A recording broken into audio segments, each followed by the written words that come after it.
Bagaimana latar belakang didirikannya Loh Jinawi? Ya, jadi kebetulan ada program namanya itu dulu Berantas Bersih kalau nggak salah ya. Jadi memang programnya itu gimana caranya kita aware dengan sampah yang memang ada di sekitar sungai, baik itu di bantaran sungainya maupun di dalam sungainya. Nah, upaya yang memang sudah dilakukan adalah dengan membentuk bank sampah. Mungkin kalian juga memahami ya, kalau misalkan sehari-hari itu kita pasti pakai sampah sekali pakai. Let's say kita pakai sampo saset, kita pakai ya kan, kayak misalkan Mbak mau bikin nasi goreng pakai bumbu saset. Nah, sebenarnya itu yang menjadi kendala gitu kan. Nah, itu jadinya itu akan menjadi salah satu poin plus di CV Loh Jinawi sendiri untuk proses itu tadi ada di atas. Nah, itu jadi yang pertama selain untuk campaign pengurangan sampah plastik menggunakan program apa ya, pakai jerigen, jadi kita mengurangi sampah plastik. Siapa target market dari usaha Loh Jinawi?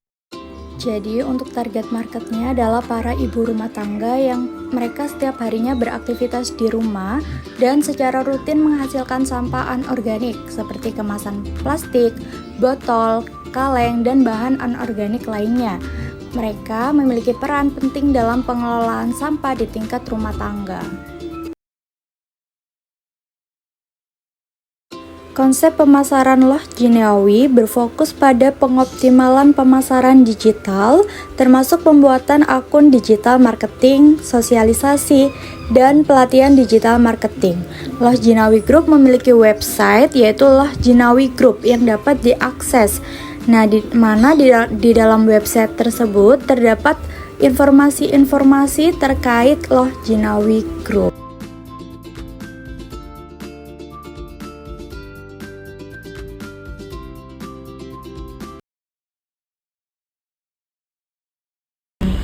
Jadi memang kalau kita ngomongin limbah itu kan ada limbah yang memang organik, anorganik, dan juga ada limbah ketiga.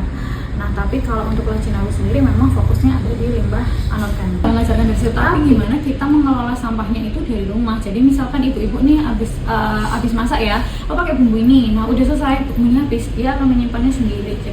Jadi enggak dalam konteks mereka akan ngorek-ngorek sampah untuk dapat sampahnya, enggak, tapi mereka itu akan mengelola dulu dengan sendirinya.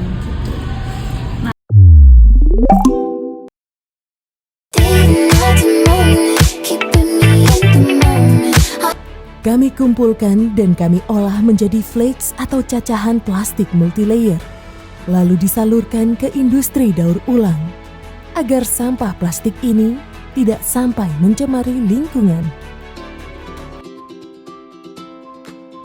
Divisi kita banyak sih sebenarnya. Jadi kita ada field coordinator gitu, tim lapangan dan tim tim lapangan lah kebanyakan memang yang itu kita fungsikan memang, tapi proyek kita kan banyak mbak, nggak cuma sama Unilever misalnya, kita juga sama apa? Sama situ. Sama cara mendapatkan uang biar bisa membeli itu kan ada tabungannya ini orang ke bank sampah iya orang-orang dapat uang kan setelah mereka menjual sampahnya itu. Nah, penghasilan yang didapat untuk membayar mereka itu dari mana? Membayar itu Membayar kita iya. Ya, kita kan jual Setiap juga. plastik itu ada kayak masing-masing mbak, ada price listnya. Jadi ketika mereka sudah dipilah, itu kita bisa menentukan berapa valuasi dari sampah tadi. Nah, ini matematika ini mbak.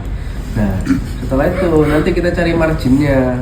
Bahasannya nyari marginnya. Jangan semuanya tiba-tiba itu kasih ke mereka, tapi kita bilang di mereka biasanya ada dana operasional sampai siapa misalnya, jadi pengurus sampah nama nasabahnya siapa gitu kan. Nah, jadi nanti yang apa namanya digunakan untuk mencatat, kita yang mengajari semuanya. Jadi masuk nanti mau dipergunakan seperti apa nanti yang dicatat di sini.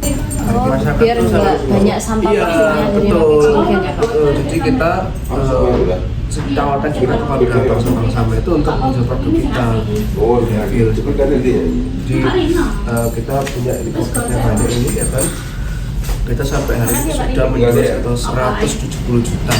itu udah lama banget ya ini. Dalam satu bulan, iya, satu bulan kita sampai 170 juta. Nah, ini kalau teman-teman misalnya kalau punya bisnis laundry ya, itu kan lumayan gitu.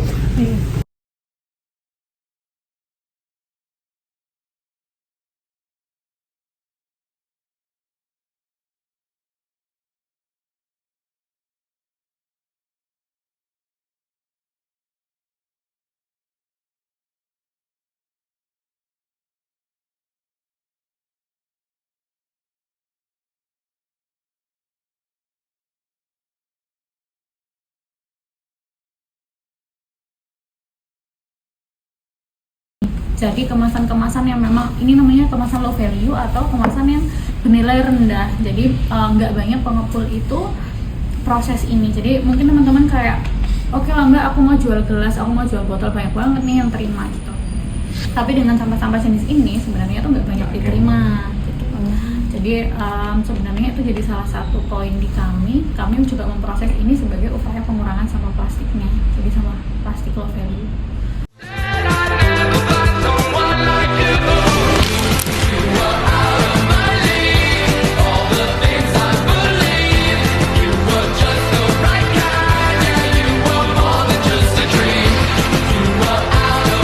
Apa saja profit yang didapatkan? Pengen kita arahkan ibu-ibu tadi itu yang semula memang kayak dijelaskan Mas Susdan ya, mereka itu dengan ada bank sampah akhirnya mereka punya pendapatan tambahan, tapi pekerjaan yang mereka lakukan tetap basicnya adalah sosial gitu. Mereka yang mau untuk turun ke sana, mereka yang mau untuk benar-benar menjadi pengurusnya bank sampah, tapi mereka juga ada sisi entrepreneurnya, jadi mereka tetap punya penghasilan di sana. So we can say it's sociopreneur. Dengan strategi yang tepat, inovasi, dan pemanfaatan peluang pasar, bank sampah dapat menjadi usaha yang menguntungkan